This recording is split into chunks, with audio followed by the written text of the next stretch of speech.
আজি ক্লাছত আমি শিকিম যে কেনেকে ৰাউণ্ডেড ফাংচন ইউজ কৰা হয় এক্সেলত। ৰাউণ্ড ফাংচনটো একচুৱেলি এক্সেলত কিহৰ কাৰণে ইউজ হয়? ৰাউণ্ড ফাংচনটো এক্সেলত এই কাৰণে ইউজ হয়, চাপ'জ ইয়াতে আমি পাৰ্চেণ্টেজ দেখা পাই আছো, পাৰ্চেণ্টেজৰ পিছত ইয়াতে 78.667 আছে, অৰ্থাৎ ডেচিমেল পইণ্টৰ পিছত 4টা ডিজিট এক্সট্ৰা আছে। চ' আমাক 4টা ডিজিট নালাগে, 2টা লাগে, নাইবা 0 লাগে, নাইবা এটাও নালাগে, নাইবা 3টা লাগে, 2টা লাগে। আমি এনেকে ডিচাইড কৰিবৰ কাৰণে বা ডেচিমেল পৰ্চনৰ পিছত কেইটা নাম্বাৰ লাগে সেইটো ওলাবৰ কাৰণে বা সেইটো ল'বৰ কাৰণে আমি ৰাউণ্ড ফাংচন ইউজ কৰো। চাপ'জ ইয়াতে আমি দিলো 24.8963। ইয়াত এই নাম্বাৰটো আছে।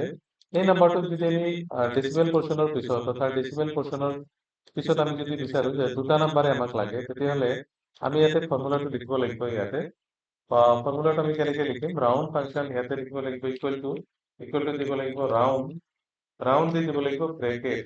ৰাউণ্ড দি ব্ৰেকেট দিয়াৰ পিছত ইয়াতে চাওক, ইয়াতে লিখা আছে নাম্বাৰ, কমা, আৰু দি আছে ডেচিমেল নাম্বাৰ। অৰ্থাৎ ইয়াতে যে আমি দেখা পাই আছো এইখিনি এৰিয়া, ইয়াতে লিখা আছে ৰাউণ্ডেড ফাংচনৰ সিনটেক্স। এই সিনটেক্স মতে আমি কাম কৰিব লাগিব। চ' ইয়াতে দিব লাগিব নাম্বাৰ মানে যিটো নাম্বাৰ আমি ইয়াতে লিখিছো, এই চেলটো আমি তাতে সিলেক্ট কৰিছো। সিলেক্ট কৰাৰ পিছত ইয়াতে দিছে ডেচিমেল নাম্বাৰ, অৰ্থাৎ নাম্বাৰ আন্ডাৰস্কোৰ ডিজিট, অৰ্থাৎ ডেচিমেল প্লেচত কেইটা নাম্বাৰ থাকিব? সাপোজ 2টা। 2টা দিয়াৰ পিছত আমি এনেকে ব্ৰেকেট দি এণ্টাৰ প্ৰেছ কৰিম, লগে লগে আমি দেখা পাম আজি ইয়াতে ডেচিমেল পইণ্টৰ পিছত ইয়াতে আহিছে 2টা ডিজিট, 2টা ডিজিট ইয়াতে ৰাউণ্ডেড ফাংচন দেখাইছে 8, অৰ্থাৎ 8, 9। ইয়াতে যেহেতু 4টা আছে, 4টা ডিজিটত ইয়াতে 2টা ডিজিটৰ ইয়াতে নাম্বাৰ ইয়াতে শ্ব' কৰিছে। সাপোজ আমাৰ ইয়াতে যে আমি দেখাইছো পাৰ্চেন্টেজ, চ' যদি এই পাৰ্চেন্টেজ কেইটাৰ ডেচিমেল পৰ্চন আমি চেঞ্জ কৰিব বিচাৰো, তেতিয়াহ'লে ইয়াতে আমি এইকেইটা ডেচিমেল পৰ্চনত আমি দিব লাগিব যে এইকেইটা নাম্বাৰ ডেচিমেল পৰ্চনত আমি কেনেকে লিখিব লাগিব। সাপোজ ইয়াতে আমি দিব লাগিব ডেচিমেল পৰ্চন ইকুৱেল টু দিব লাগিব। ইকুৱেল টু দিয়াৰ পিছত আমি দিম ৰাউণ্ড ফাংচন। ৰাউণ্ড ফাংচন দি ব্ৰেকেট দিয়াৰ পিছত তাৰপিছত এই নাম্বাৰটোক আমি লগাম আৰু ইয়াতে কমা দি আমি কৰিম সাপোজ 2।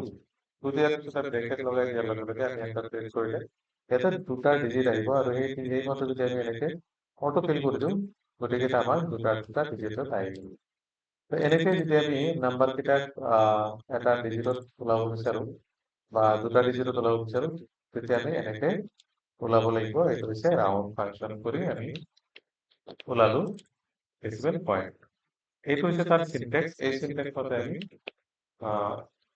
মতে আমি ফাংচনটো ওলাব লাগিব। এইটো হৈছে তাৰ সিনটেক্স। তো মনত ৰাখিব যে এই ইয়াতে যে লিখা আছে ৰাউণ্ড, আমি ইকুৱেল টু দিব লাগিব দি ৰাউণ্ড, তাৰপিছত নাম্বাৰ, কমা, ডেচিমেল নাম্বাৰ, এইটো দিলে ওলাই যায়। একচুৱেলি এইটো আমাৰ কি কি কামত ইউজ হয়, কাৰ কাৰণে এইটো ইউজ কৰিব লগা হয়? একচুৱেলি এইটো ইউজ হয় যেনেকুৱা আমি যদি এজন টিচাৰ হওঁ বা একাউণ্টেণ্ট হওঁ, নাইবা বেংকত কাম কৰা মানুহ হওঁ, তেতিয়াহ'লে এইকেইটা কামৰ কাৰণে ইউজ হয়। যেনেকুৱা এটা ষ্টুডেণ্টৰ এটা মাৰ্কশ্বিট উলিয়াব লগা হয়, তেতিয়াহ'লে কিন্তু আমাৰ ডেচিমেল নাম্বাৰ ইউজ কৰিব লাগিব। নাইবা যদি এটা ইনভইচ বনাব লগা হয়, নাইবা বেংকিং, নাইবা একাউণ্টিং, চেলছ ৰিপৰ্ট বা বিজনেছ ৰিপৰ্ট ওলাবৰ কাৰণে আমি ৰাউণ্ড ফাংচন ইউজ কৰোঁ। তো বেচিকেলি আমি চেলাৰী শ্বিট যদি বনাওঁ, তাতে যদি যিটো চেলাৰী আছে, চেলাৰীটো যদি আমি ডেচিমেলৰ পিছত 2টা ডিজিট আনিব খোজো, তেতিয়াহ'লে কিন্তু আমি এই ডেচিমেল পইণ্টটো, অৰ্থাৎ ডেচিমেল ফাংচনটো ইউজ কৰা হয়। তো আজি এটা হোমৱৰ্ক দি দিলো যে যদি এটা ষ্টুডেণ্টৰ কাৰণে, এখন ষ্টুডেণ্ট মাৰ্কশ্বিট তৈয়াৰ কৰিবৰ কাৰণে তাতে আমি কেনেকৈ ৰাউণ্ডেড ফাংচনটো ইউজ কৰিম, এটা হোমৱৰ্ক মই ইয়াতে দি দিছো। কেনেকে আমি এটা মাৰ্কশ্বিট বনাবৰ কাৰণে আমি কেনেকে ইউজ কৰিম। তো ইয়াতে দিয়া আছে এখন মাৰ্কশ্বিট তৈয়াৰ কৰক। তাৰ ভিতৰত থাকিব ষ্টুডেণ্ট নাম্বাৰ, তাৰপিছত টোটাল মাৰ্ক, পাৰ্চেন্টেজ, আৰু ইয়াতে ৰাউণ্ডেড পাৰ্চেন্টেজ ব্যৱহাৰ কৰি আমি এটা হোমৱৰ্ক কৰিব লাগিব। চ' আজি ভিডিঅ'ত আমি গম পালো যে কেনেকে আমি ৰাউণ্ডেড ফাংচন ইউজ কৰো, ৰাউণ্ডেড ফাংচন ইউজ কৰিবলৈ এক্সেলত ব্যৱহাৰ কেনেকে কৰিব লাগে। তো আজি ভিডিঅ'খনত মানে নেক্সট ভিডিঅ'ত আকৌ লগ পাম, তেতিয়ালৈকে have a nice day. Thank U.